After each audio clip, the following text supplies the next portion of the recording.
तारक बंध विदारक गुढाची आसारा स्वामी चक्रधरा जय श्री चक्रधरा स्वामी चक्रधरा लीळांचे चिंतन घडावे लीळांचे चिंतन घडावे जीवन आमुचे पावन व्हावे जीवन आमुचे पावन भावे पुलकित भावी धरा स्वामी चक्रधरा जय श्री चक्रधरा स्वामी चक्रधरा स्वामी चक्रधरा सर्वज्ञ श्री चक्रधर स्वामी की जय। का होईना काहीच नाही, फक्त देह दशीचा जरी आचार केला देवाची दशी जरी धरली, देव म्हणतात आम्ही व्हायला जाऊ देत नाही.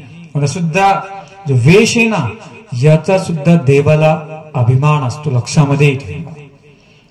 जरी त्याने 4 गाठ्या स्मरण केल्या, आता ही आई आहे, तिला नाही शास्त्र होणार, नाही तिला सेवा होणार, परंतु वेश अंगावर परिधान करून जर तिने दररोज प्रायश्चित केलं, देव सुद्धा तिला जवळ करणारच आहे.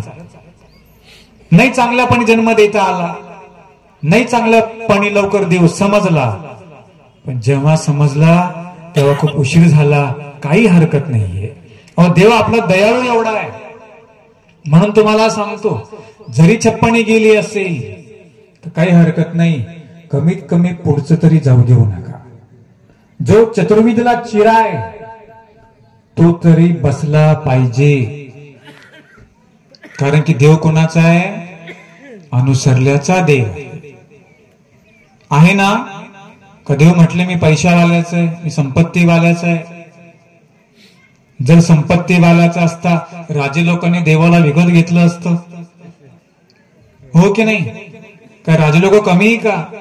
नाही, देव सांगितला अनुसरल्या पुरुषाचा आहे. आणि अनुसरण घेऊन जर देवाच्या प्रमाणाचे नाही काही झालं, आता ही जी माऊली त्या बाबांकडे राहील, सेवा तर करल, तिथली 4 झाडून तर काढल, तिचं कर्मनाश होईल ना, तिची योग्यता होईल की नाही? आणि या योग्यतेच्या आता ही मोक्षाची सुरुवात तिची झालेली आहे, लक्षामध्ये ठेवा. अंतर भरपूर आहे, पण त्याची सुरुवात करावी लागते. जर तुम्ही ती सुरुवातच नाही केली तर तुमचा पुढचा मार्ग मोकळा होणार नाही. आलं का लक्षात? आमचे भटोबास म्हणतात, एका झाडेखाली बसून जर स्मरण केलं, भिक्षा मागितली तरी भरपूर काही केल्यासारखं आहे. आता ती नाही जाऊ शकली गंगणमाळला, तिने इथे जरी भिक्षा मागितली तरी तिला गुण, तुला विधीच आहे. विधी फार महत्वाचा असतो. आमच्यामध्ये एक नियम आहे, भिक्षुकाची भिक्षा मागावी. भिक्षुकाची म्हणजे एखाद्या मार्गामध्ये स्वयंपाक होतो, तिथे जाऊन झोळी घेऊन जरी तुम्ही भिक्षा मागितली तरी तुम्हाला त्या विधीचं घोंगटय. आलं का लक्षात? असं नाही लांब गावातच गेलं पाहिजे. ज्याचे पाय चांगले त्याने गावात जावं, ज्याचे पाय नाही चांगले पण विधी करतो इथेही तो भिक्षा मागू शकतो. एवढा सोपी शाळा तुम्हाला कुठेही भेटणार नाही. म्हणून माझ्या समोर बऱ्याच पांढऱ्या केसावाल्या दिसत आहेत, त्यांना प्रामुख्याने बोलतो, नसुद्दे सप्त्याला येऊ नका आणि 7 दिवस घरी जाऊ नका. म्हणजे बायांनाही सांगतो, पांढऱ्या केस पुरुषांनाही सांगतो.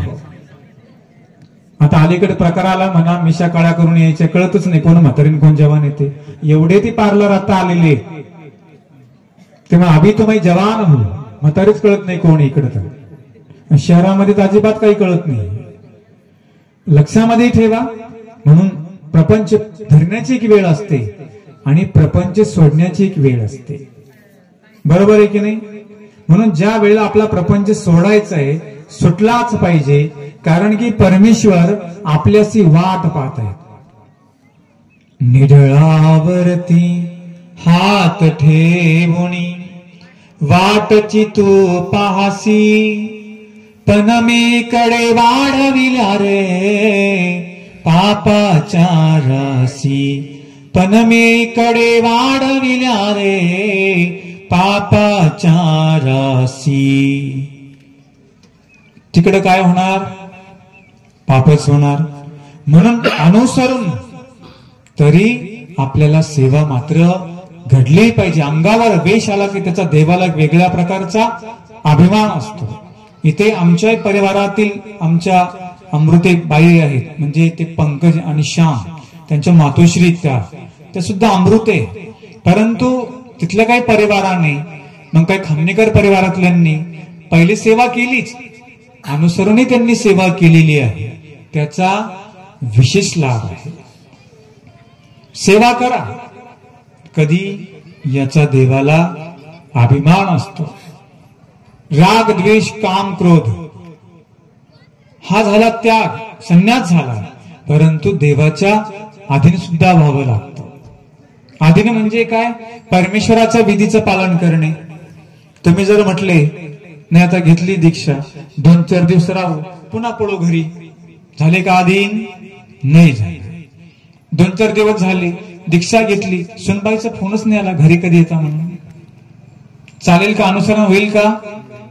नाही. आणि म्हणून अशा प्रकारे ह्या माऊलींनी ज्या ठिकाणी अनुसरण घेतलेलं आहे, निश्चित त्यांच्या प्रकारे अनुसरण सिद्धीत जावं, यासाठी येईपर्यंत एक एक गाठी करा. आणि आल्यानंतर माझी पूजा नाही केली तरी चालेल. तपस्विनी कामा ईसा दुतोंडे सर्वांनी टाळ्या वाजवा. सर्वज्ञ श्री चक्रधर स्वामी की जय. आता आपण झोळी दिली का? ठीक आहे. आता त्यांची पूजा करायची आणि त्यांच्या झोळीमध्ये आता दक्षिणा आपण मारा ना गाठीतून. या ठिकाणी 4 गाठी मारा.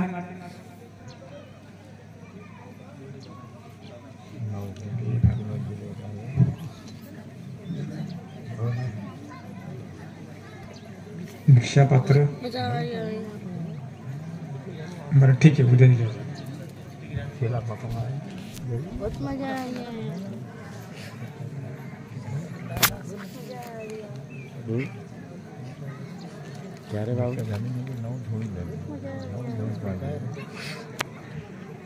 या ठिकाणी द्रव्य ठेवायचे. सर्वांनी टाळ्या वाजवा आणि म्हणा आम्हाला पण असंच अनुसरण 16 तारखेपर्यंत प्रवृत्ती बदलू दे. म्हाताऱ्याबाईंना सांगतो बरं का, तरुण गडबडू नका, तुमचं बाकी अजून, यांना सांगतोय मी. दंडवत. चला श्री बाबाजी आईला झोळी देतील. यथाशक्ती आपल्याला जे आईचं पूजन इथे होईल. मग आपला तदनंतर आपण देवपूजा वंदन करणार आहोत. देवपूजा झाल्यानंतर मग आपले पूजा अवसर हळदीचा कार्यक्रम आहे. या मंडपामध्येच आपल्याला हळदीचा कार्यक्रम ठेवायचा आहे.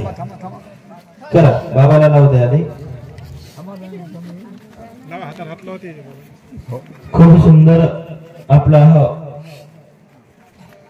श्री दत्तप्रभूचा रूप 75 उपार व अनुसरण विधी सोहळा श्री क्षेत्र अंबाई खूप आनंदात भव्य दिव्य थाटामाटामध्ये साजरा होत आहे. सर्व ज्ञानरत्न आपल्याला ज्ञानामृत पाजित आहेत. आपण हे शांततेने ऐकत आहात, आपण त्याचा लाभ घेत आहात. आणि या रोड 75 उपारामध्ये अनेक ईश्वरीय कार्य होत असतात.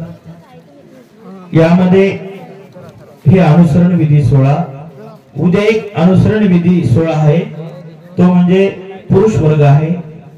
त्यांना इच्छा आहे की आपण अनुसरण घ्यावं. म्हणून उद्याही अनुसरण विधेयक सोहळा आहे.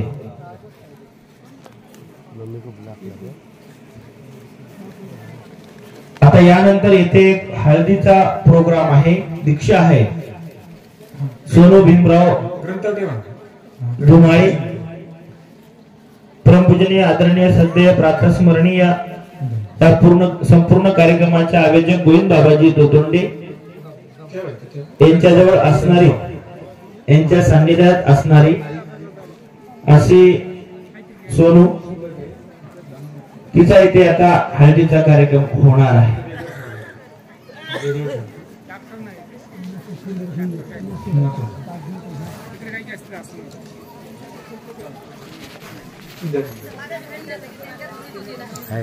हा इथे होणार देवपूजा. सोडा म्हणा देवपूजा कुठे? हो बा हो बा, लोक पाहणार नाही. जा जरा फ्रेश होऊन या, हात चवळे करून या. थोडं फ्रेश व्हा, थोडं फ्रेश व्हा. जा थोडं बाहेर जा, थोडं पटांग एक बार चक्कर मारून या. मग तुम्हाला मी सूचना करतो देवपूजा मांडली का तोपर्यंत थोडं 5-10 मिनिटं चहा वगैरे अजून थोडं फिरून या. बसले तुम्ही 1-2 तास, तुम्हालाही कंटाळा आला असेल, त्यामुळं थोडं तुम्हाला